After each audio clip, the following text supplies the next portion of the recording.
ఈ సైకో గాడికి తెలియ చెప్తున్నా, పవన్ కళ్యాణ్ సైకో వెధవకి చెప్తున్నా, ఒరే సైకో వెధవా, నీకు ఒక ఆడపిల్ల ఉంది, ఆ పిల్ల పెద్దదవుతుంది, గుర్తు పెట్టుకొని వెనక బతికే ఉంటాను, రక్త కన్నీరు పెట్టుకుంటావు, దరిద్రపు నా కొడక. నా భార్య నిన్ను మాట్లాడేందుకు నిన్ను ఏమైనా అవసరా?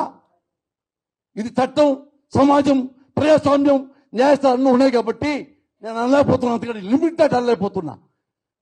నాగరికత నేర్చుకో, సంస్కృతి నేర్చుకో, మానవత్వం తెచ్చుకో, ఆడవాడిని గౌరవించు. నీకేం తెలుసు ఆడదాన్ని గౌరవించుతావు? నువ్వు పొల్లకి చీర కట్టినా చీర చూస్తావు అమ్మాయి ఎవరని. నువ్వు చూడా మార్కు, నీ వ్యక్తిగతాలు తీసేయి. నీకు కుదరకపోతే నువ్వు రాజకీయాల నుంచి వెళ్ళిపోయి ఏ చావైనా చావు. నేను డిగ్ డామ్ ప్రోగ్రాం పెట్టా, అది కూడా రాజకీయ సంబంధమైంది కాబట్టి ఈ రోజు నుంచి దాన్ని కూడా నేను వెళ్ళాల, దాని కూడా నేను వెళ్ళను. సాక్షి వాళ్ళకి మీ పాదాబోధ నన్ను క్షమించండి, ఎందుకంటే రాజకీయాలు అనేవి నా నోటు ఇక పరకదలుచుకోలేదు. అందులో నా డబ్బులు వస్తున్నా కానీ వద్దు, నాకు డబ్బులు ఉన్నాయి సార్, కాకపోతే మీరు చెప్పారు, నేను వచ్చాను, మిమ్మల్ని నమ్మించాను, ఇది నేను వస్తాను సార్ అంటే మీరు పెట్టారు. పాపం అది నా తప్పే.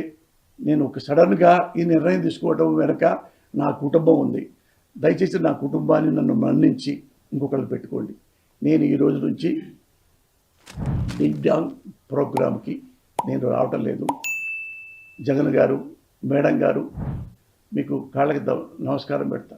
నన్ను ఒక అన్నలాగా, ఒక తమ్ముళ్ళలాగా ఎంతో ఎంతో ఎంతో ప్రేమగా, ఒక ముఖ్యమంత్రి ఇంత ప్రేమిస్తాడా ఒక ఓటర్ని, ఒక పౌరుణ్ణి అన్నంతగా నన్ను ప్రేమించారు. అదొకటి అన్న, నన్ను క్షమించు. ఎందుకంటే వీటన్నిటికంటే నా బిడ్డలు, నా భార్య, ఎప్పుడు 24 గంటలు నా భార్య భర్తల్లో ఉండాలా. అప్పుడు డబ్బుల కోసం, అప్పుడు నిరుపేద అయినప్పుడు పేదవాడిని, పూరి గుడిసెలో ఉన్నవాడిని, సినిమాలో టికెట్లు అమ్ముకునేవాడిని. అలాంటి అప్పటికే డబ్బులు లేక పెళ్ళైన తర్వాత కూడా అప్పుడు నా భార్య బిడ్డల్ని సరిగ్గా చూసుకోకుండా 24 గంటల సినిమా డబ్బులు సంపాదించిన తర్వాత మన రాజకీయం. పాపం నా భార్య, నా పిల్లలు ఇంత కూడా నన్ను ఇప్పుడు కామెంట్ చేయను. ఎంత అదృష్టవతుంది, సేమ్ టైం అంత దురదృష్టవతుంది. నా కొడుకు చెప్పిన తర్వాత నా గుండె పగిలింది. ఇది మించి ఇది అబద్ధం అని చెబితే నేను ఇక్కడే కూర్చుంటా, డబ్బు లేనే అవుతా, నార్కో టెస్ట్ చేయండి మీరు కావాలంటే. అంతవరకు నేను చెప్పగలను.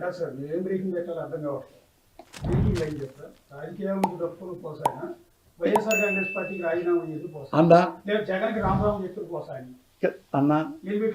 ఒక్కసారి నేను చెప్పాను, నా పట్ల జగన్ గారు ఎలా ప్రేమించాడో మీకు తెలుసు. సేమ్ టైము నారా చంద్రబాబు నాయుడు గారి గురించి కూడా ఆయన నన్ను విమర్శించినప్పుడు కూడా నన్ను ఏమైనా చేయొచ్చు, చేయలే. గుర్తుందా ఒకసారి చెప్పా, మొన్న ఈ మధ్య ట్యాక్స్ చెప్పా నారాలో. ఎందుకంటే ఎవరు అన్యాయంగా లోకేష్ బాబుని ఇంకో దాన్ని విమర్శించారని చెప్పేసి ఎవరినో వాళ్ళని చంపాలని నువ్వు అంటే అది తెలిసి చంద్రబాబు నాయుడు తప్ప, వద్దు అట్లాంటి పిచ్చి పనులు చేయకండి అన్నాడు. అది కూడా చెప్పాను నేను లైవ్లో. చెప్పి చంద్రబాబు నాయుడు గారు చాలా థ్యాంక్స్ అండి, మీ రాజకీయ పరిణితికి హ్యాట్స్ ఆఫ్ అని కూడా చెప్పా. మంచిగా ఉన్నప్పుడు ఎప్పుడు చెప్తా, మరి తప్పులు ఉన్నప్పుడు చెప్పరా. నేను మావిడ కూడా అంట, మావిడ కూర బాగా వండినప్పుడు సూపర్గా ఉండేవు లత అంట. అందులో రాళ్ళు వచ్చి ఉప్పు ఎక్కువైందనుకో, ఏంటమ్మా ఉప్పు ఎక్కువ వేసేది చండాలంగా అన్న తింటాను కదా, మనం బతికామంట. ఆ పొగిడినప్పుడు మా ఆవిడ తీసుకుంది, నా కోపం వచ్చినప్పుడు తీసుకోదా, మీరు అలాగే తీసుకోండి sir. Thank you very much.